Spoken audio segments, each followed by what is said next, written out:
BPL আর DPL match ঘিরে দুর্নীতি দমন ইউনিটের জেরার মুখে পড়েছেন খালেদ মাহমুদ সুজন। একাধিকবার ডাকা হয় বিসিবির দুর্নীতি দমন ইউনিট থেকে।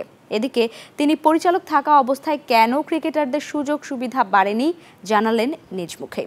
কথা বলেন অক্টোবরে বিসিবি নির্বাচনে অংশ নেবেন কিনা সেই বিষয়েও।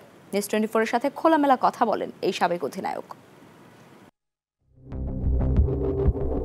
এক সময়ে মাঠের বীর, আজ প্রশ্নের মুখে তিনি। বিপিএল আর ডিপিএল এর ম্যাচে ছায়ার মতো জড়িয়ে আছে সংশয়ের ধোঁয়া। এর ভেতরই দেখা মিলেছে খালেদ মাহমুদ সুজন নামের এক পরিচিত মুখের। বিসিবির দুর্নীতি দমন ইউনিট থেকেও ডাকা হয় তাকে। Gold's Gym across 30 plus countries with over 700 plus locations worldwide. Train anywhere, belong everywhere. বিসিবির ঘরের ছেলে হয়েও ঘরের দৌড়ে এখন করানারে প্রশ্ন।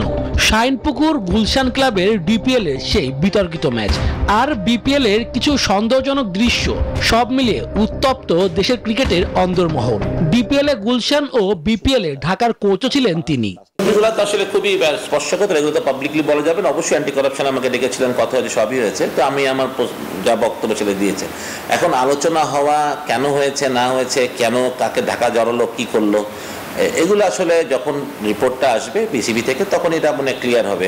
বোর্ডে চেয়ারে বসে কাটিয়েছেন বহু বছর, তবুও প্রশ্ন রয়ে গেছে তার সময়ে ক্রিকেটারদের সুযোগ সুবিধা বাড়লো কই।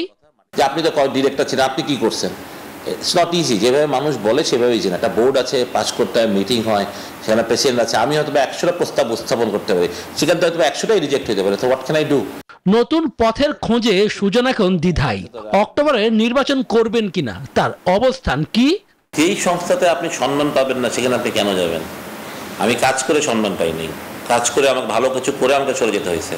তা আমি এতে ভালো আর কি করতে পারতাম আমি জানি না। আমি আমার ডেডিকেশন নিয়ে কাজ করেছি, আমি ভালো কিছু করার চেষ্টা করছি এবং আমি এটা নিঃসন্দেহে বলতে পারি বাংলাদেশ ক্রিকেট ইতিহাসে আমি দ্য মোস্ট সাকসেসফুল ডিরেক্টর। তবে বিসিবির বর্তমান সভাপতি আমিনুল ইসলাম বুলবুলের কর্মকাণ্ডে খুশি এই সাবেক অধিনায়ক। বলেন, নতুনত্ব আনতে হলে বোর্ডেও দরকার নতুন মুখ। শুভদেবনাথ, নিউজ 24, ঢাকা।